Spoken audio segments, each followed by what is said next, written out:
Under-19 women's T20 world కప్లో team India ఛాంపియన్గా నిలిచింది. బౌలింగ్లో సఫారీలను 82 పరుగులకే కట్టడి చేసిన భారత అమ్మాయిలు బ్యాటు జులిపించి వీర విహారం చేశారు. తెలంగాణ తేజం గొంగిడి త్రిష అటు బౌలింగ్ ఇటు బ్యాటింగ్లోనూ ఆల్రౌండ్ ప్రదర్శనతో ఆకట్టుకుంది. అండర్-19 ఉమెన్స్ టీ20 వరల్డ్ కప్ భారత్ సొంతమైంది. కౌలాలంపూర్లో భారత మహిళల జట్టు చరిత్ర సృష్టించింది. సౌత్ ఆఫ్రికాతో జరిగిన ఫైనల్స్ లో అద్భుతమైన బౌలింగ్ తో సఫారీలను 82 పరుగులకే కట్టడి చేసిన భారత అమ్మాయిలు బ్యాట్ జుల్పించి వీర విహారం చేశారు. 83 పరుగుల లక్ష్యాన్ని అలవోకగా ఛేదించింది. తెలంగాణ తేజం గొంగడి త్రిష అటు బౌలింగ్ ఇటు బ్యాటింగ్ లోనూ ఆల్రౌండ్ ప్రదర్శనతో ఆకట్టుకుంది. మైదానంలో దుమ్మురేపిన త్రిష భారత్ను ఛాంపియన్ గా నిలపడంలో కీలక పాత్ర పోషించింది. త్రిషకు జోడుగా కమలిని సైతం బ్యాట్ జులిపించింది. Player of the match, player of the series గా గొంగడి త్రిష నిలిచింది.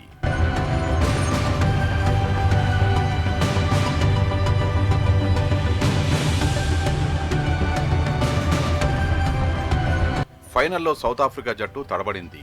ఏ దశలోనూ ఆ జట్టు మెరుగైన ప్రదర్శన ఇవ్వలేదు.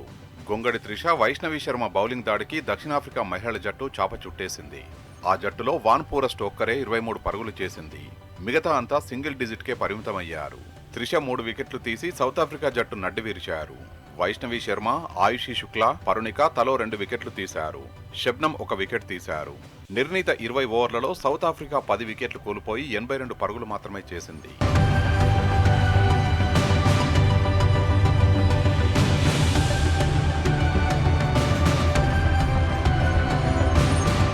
ఎనభై పరుగుల లక్ష్యంతో బరిలోకి దిగిన భారత మహిళల జట్టు ఆకాశమే హద్దుగా చెలరేగింది. ఓపెనర్ గా వచ్చిన త్రిష పరుగుల వరద పారించారు. బంతి రావడమే ఆలస్యం, బౌండరీకి తరలించారు.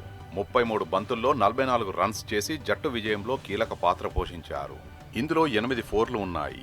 త్రిషకు మరో బ్యాట్స్వుమెన్ సనిక చల్కే తోడుగా నిలిచారు. 22 బంతుల్లో 26 పరుగులు చేశారు. ఇందులో 4 ఫోర్లు ఉన్నాయి. మరో ఓపెనర్ కమలిని 8 పరుగులు చేసి అవుట్ అయ్యింది.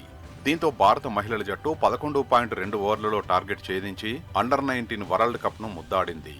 భారతదేశానికి చిరస్మరణీయ విజయాన్ని అందజేసింది.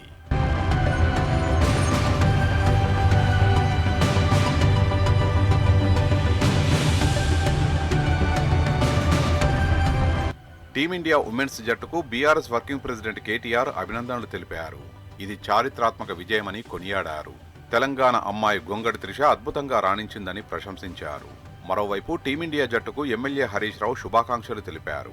ఈ గెలుపు ప్రతిభ, కృషి, దృఢ సంకల్పాన్ని ప్రదర్శిస్తుందన్నారు. అండర్-19 ఉమెన్స్ భారత జట్టుకు ఎమ్మెల్సీ కల్వకుంట్ల కవిత శుభాకాంక్షలు తెలిపారు. వరల్డ్ కప్ గెలిచిన జట్టుకు అభినందనలు తెలియజేశారు. త్రిష అద్భుత ప్రదర్శన యావత్ దేశానికి, తెలంగాణ రాష్ట్రానికి గర్వంగా నిలిచిందన్నారు కవిత. ఫైనల్లో సత్తా చాటిన భద్రాచలం యువతి గొంగడి త్రిషపై ప్రశంసల వర్షం కురుస్తోంది. ముఖ్యంగా భద్రాచలం ప్రజలు, క్రీడాభిమానులు సంబరాలు జరుపుకుంటున్నారు. భద్రాచలం వాసులుగా గర్విస్తున్నామన్నారు. భద్రాచలం ఖ్యాతిని త్రిష ప్రపంచానికి చాటిందని హర్షం వ్యక్తం చేస్తున్నారు. గొంగడి త్రిష ఆల్రౌండ్ అద్భుతమైనటువంటి నైపుణ్యంతో ప్రపంచ కప్ను భారత జట్టు గెలుచుకోవటం, భద్రాచలం అమ్మాయి కాబట్టి ఈ ప్రాంతానికి మరి గొప్పతనం తీసుకురావటమే కాకుండా ప్రపంచంలోనే మెరిసినటువంటి త్రిష మా ఊరి అమ్మాయి అని చెప్పుకోవడానికి మేము చాలా సంతోషపడుతున్నాం. ఫైనల్ మ్యాచ్లోని 3 వికెట్లు 44 రన్స్ తీసుకోవటం ఆల్రౌండర్ షో. దీనివల్ల ఇది వన్ సైడ్గా మనకి వరల్డ్ కప్ అనేది తీసుకురావటం, మన త్రిష, మన భద్రాచలం నుంచి వెళ్ళిన త్రిష ఈ ఇండియాకి ఇలా కప్ ఇవ్వడం అనేది చాలా సంతోషించాల్సిన విషయం. సుమారు 300 రన్స్తో పాటు ఆఖరి మ్యాచ్లో, ఫైనల్ మ్యాచ్లో కూడా ముఖ్యమైన 3 వికెట్లతో పాటు 44 రన్స్ చేసి భారతదేశానికి కప్ అందించడంలో చాలా కీలకంగా భూమి పోషించింది. భద్రాచలం లాంటి చిన్న గ్రామం నుండి ఈరోజు ప్రపంచ చరిత్రలో క్రీడాకారులకు గొప్ప ఆదర్శంగా నిలిచిందంటే ఆమె యొక్క కృషి, చాలా పట్టుదల చాలా బాగుంది. ఫైనల్లో సత్తా చాటిన త్రిష రోల్ మోడల్ అంటూ క్రీడాలోకం కీర్తిస్తుంది. త్రిష భారత్ టీం కెప్టెన్ అయ్యి మరిన్ని విజయాలు సాధించాలని ఆశాభావం వ్యక్తం చేస్తున్నారు.